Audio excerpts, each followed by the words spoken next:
서울의 하늘은 언제나처럼 희뿌연 먼지를 머금고 있었다.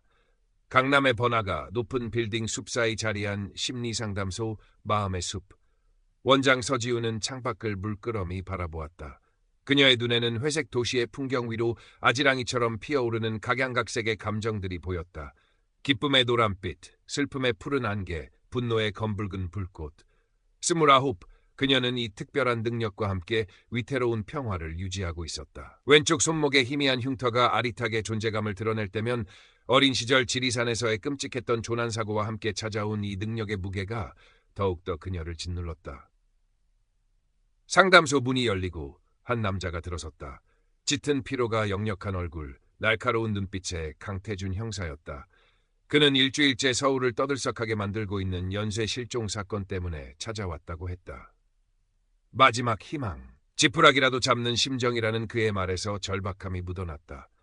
서지우 원장님. 태준의 목소리는 거칠었다. 비과학적인 이야기는 믿지 않습니다만 당신이 사람의 마음을 읽는다는 소문을 들었습니다. 지우는 입술을 깨물었다. 또 시작이었다. 그녀는 자신의 능력을 숨기고 싶었지만 태준이 내민 실종자들의 사진을 보는 순간 온몸에 소름이 돋았다. 사진 속 웃고 있는 젊은 여성들의 얼굴 위로 검붉은 기운이 소용돌이치고 있었다. 지독한 공포와 절망의 색이었다. 오래된 창고, 쇠냄새, 그리고 물소리가 들려요. 지우는 자신도 모르게 중얼거렸다. 태준의 눈이 커졌다. 그게 무슨... 더 이상은 모르겠습니다. 지우는 고개를 저었다. 그녀의 심장이 미친 듯이 뛰고 있었다. 이 능력을 다시 세상에 드러내고 싶지 않았다.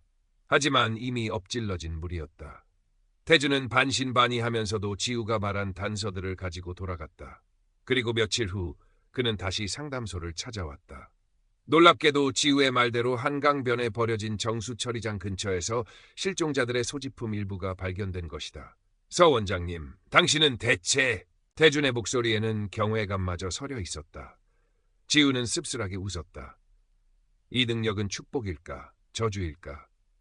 그 무렵 윤혜진이라는 젊은 여성이 지우의 상담소를 찾았다. 그녀는 과거 연인에게 당했던 극심한 가스라이팅과 정서적 학대로 인해 깊은 트라우마에 시달리고 있었다. 혜진의 주변에는 차갑고 무거운 푸른 안개가 자욱했다. 지우는 상담을 진행하며 그녀의 아픔에 진심으로 공감했고 때로는 자신의 특별한 감각을 사용하여 혜진 스스로도 인지하지 못했던 상처의 근원을 짚어주었다. 선생님은 어떻게 아셨어요? 제가 한 번도 말하지 않았던 것들인데. 혜진은 눈물을 글썽이며 물었다. 지우는 그저 부드럽게 그녀의 손을 잡아줄 뿐이었다. 지우의 따뜻한 공감과 설명할 수 없는 통찰력에 혜진은 점차 마음을 열었고 놀라운 속도로 치유되기 시작했다. 그리고 얼마 지나지 않아 혜진은 지우의 특별한 능력을 직감적으로 알아보고 그녀의 곁에서 배우고 싶다는 뜻을 전했다. 제가 선생님을 도울 수 있게 해주세요. 뭐든지 할게요. 혜진의 맑은 눈에는 진심이 가득했다. 지우는 망설였지만 처음으로 자신의 능력을 온전히 이해해주고 지지하는 사람을 만났다는 생각에 마음이 움직였다. 혜진은 그렇게 지우의 조수이자 첫 번째 제자가 되었다. 한편 연쇄 실종 사건은 여전히 미궁 속에 있었다. 태준은 지우에게 계속해서 비공식적인 도움을 요청했고 지우는 자신의 능력을 사용하는 것을 주저하면서도 피해자들을 외면할 수 없었다. 그녀는 밤마다 악몽에 시달렸고 낮에는 거리의 사람들로부터 쏟아지는 날 것의 감정들에 지쳐갔다. 왼쪽 손목의 흉터는 점점 더 자주 아팠다. 이대로는 안 되겠어. 지우는 결심했다. 자신의 능력을 외면하거나 두려워하는 대신 그것을 제대로 이해하고 통제하는 법을 배워야 했다. 그녀는 어린 시절 조난당했을 때 자신을 구해준 노승이 머물렀던 북한산 깊은 곳의 작은 암자를 떠올렸다. Current Part Characters 2489, Total Characters 2489. 혜진에게 상담소 일을 잠시 맡기고 지우는 북한산으로 향했다. 수십 년 만에 다시 찾은 암자는 세월의 무게를 고스란히 간직한 채 고즈넉했다. 그녀를 기억하는 노승은 없었지만 그곳에는 오래된 경전들과 함께 수행의 흔적들이 남아있었다. 지우는 그곳에 머물며 명상을 하고 자연의 소리에 귀 기울이며 자신의 내면 깊은 곳으로 침잠에 들어갔다. 처음에는 혼란스러웠다. 걷잡을 수 없이 밀려드는 감정의 색들과 환영들. 하지만 시간이 흐르면서 그녀는 점차 그것들을 분류하고 거리를 두고 바라보는 법을 익혔다. 마치 파도가 밀려왔다 쓸려가듯 감정들도 왔다가 사라지는 것임을 깨달았다. 자신의 능력이 더 이상 공포의 대상이 아니라 세상을 더 깊이 이해할 수 있는 창문이라는 것을 받아들이기 시작했다. 암자에서의 수련은 그녀에게 놀라운 평온과 함께 능력에 대한 새로운 통제력을 선물했다. 서울로 돌아온 지우는 한층 차분하고 강인해져 있었다. 그녀는 태준에게 실종 사건에 대한 새로운 단서들을 제공했다. 이번에는 막연한 감각이 아니라 명확한 이미지와 함께였다. 피해자들은 모두 특정 장소에서 마지막으로 목격되었어요. 그곳에는 아주 오래된 회화나무가 있고 그 주변으로 기묘한 문양이 새겨진 돌들이 놓여 있어요. 태주는 지우가 묘사한 장소를 찾아 나섰고 마침내 서울 외곽의 한적한 야산에서 문제의 장소를 발견했다. 그곳은 마치 고대의 제단처럼 꾸며져 있었고 중앙에는 지우가 말한 회화나무가 음산한 기운을 내뿜고 있었다. 그리고 그곳에서 그들은 또 다른 피해자의 흔적을 발견했다. 동시에 그곳에 남겨진 희미한 흔적을 통해 유력한 용의자가 특정되었다. 그는 사회적으로 존경받는 미술품 컬렉터이자 문화재 관련 재단의 이사장인 최도준이었다. 겉으로는 온화하고 지적인 예술 애호가였지만 그의 주변에서는 늘 차갑고 계산적인 검은색 기운이 느껴졌다. 최도준은 태준의 수사망이 좁혀오자 당황한 기색 없이 오히려 지우에게 먼저 접근해왔다. 그는 지우의 상담소를 직접 찾아와 마치 아무것도 모른다는 듯 태연하게 심리 상담을 요청했다. 하지만 그의 눈빛은 지우의 능력을 시험하고 그녀의 가치를 측정하려는 듯 번뜩였다. 서 원장님, 요즘 제가 아주 흥미로운 수집에 빠져 있습니다.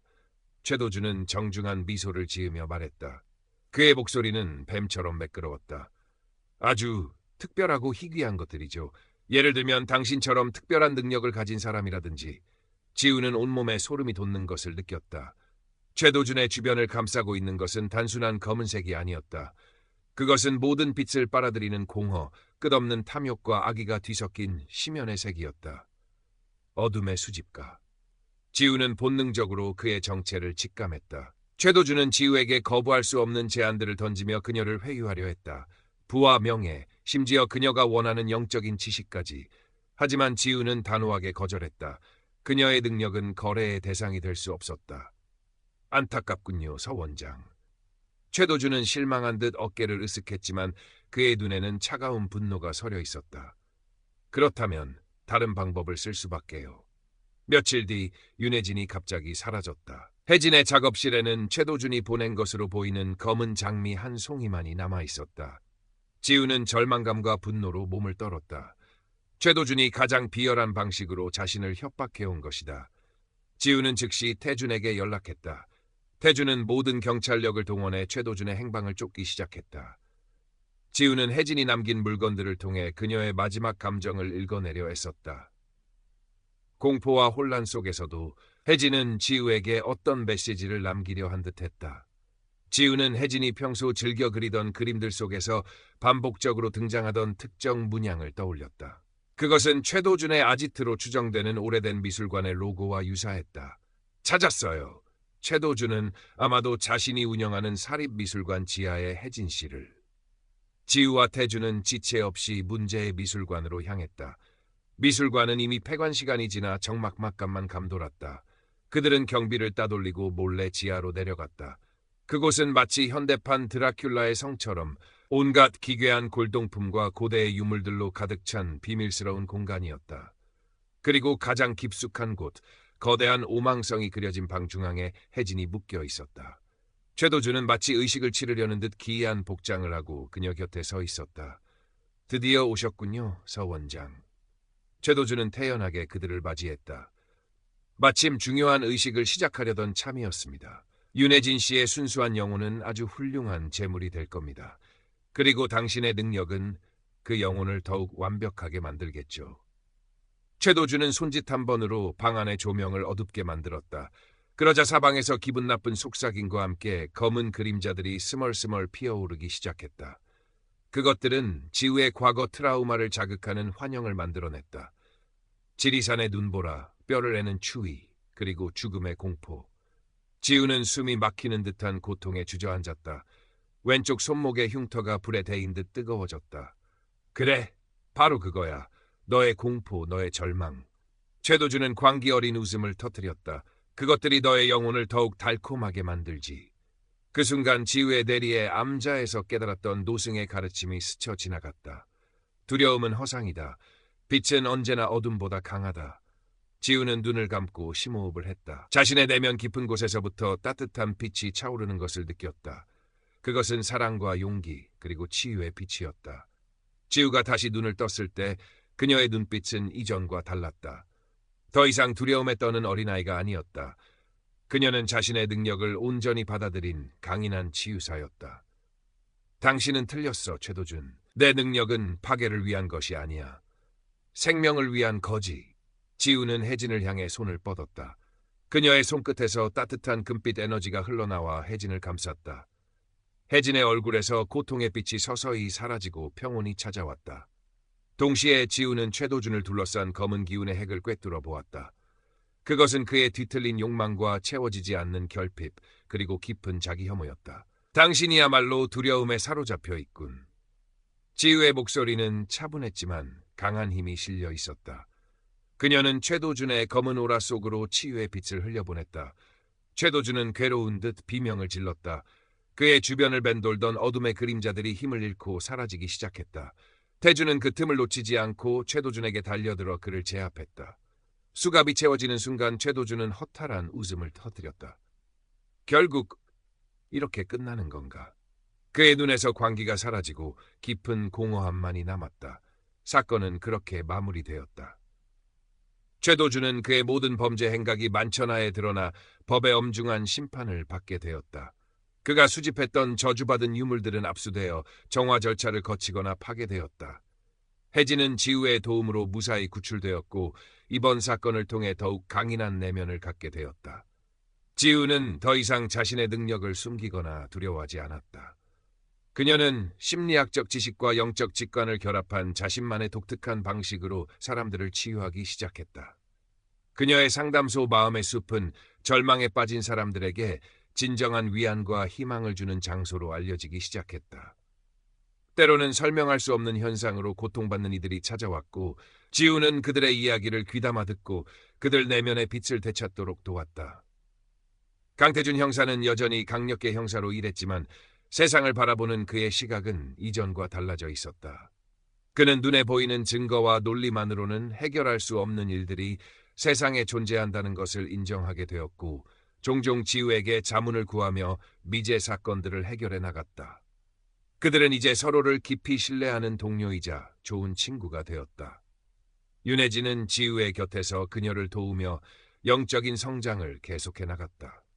그녀는 자신의 트라우마를 완전히 극복했을 뿐만 아니라 지우처럼 타인의 아픔에 공감하고 그들을 돕는 것에서 큰 기쁨을 발견했다. 그녀는 지우의 첫 번째 제자로서 언젠가 자신만의 방식으로 사람들을 치유하는 꿈을 꾸기 시작했다. 어느 늦은 밤 지우는 상담소 창가에 서서 서울의 야경을 내려다보았다. 여전히 도시는 수많은 감정의 빛깔들로 소용돌이치고 있었다. 하지만 이제 그녀는 그 속에서 절망보다는 희망을, 혼돈보다는 숨겨진 질서를 발견할 수 있었다. 왼쪽 손목의 흉터는 더 이상 아프지 않았다. 그것은 이제 고통의 기억이 아니라 자신이 누구이며 무엇을 해야 하는지를 일깨워주는 작은 표식으로 남아있었다. 세상에는 여전히 설명할 수 없는 어둠이 존재할 것이다. 하지만 그 어둠이 깊을수록 작은 빛 하나가 더욱 간절하고 소중하다는 것을 그녀는 알고 있었다.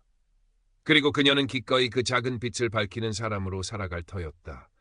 마음의 숲에서, 그리고 그녀의 손길이 필요한 모든 곳에서 그녀의 입가에 잔잔한 미소가 떠올랐다. 서울의 밤하늘 아래 또 하나의 치유가 시작되고 있었다.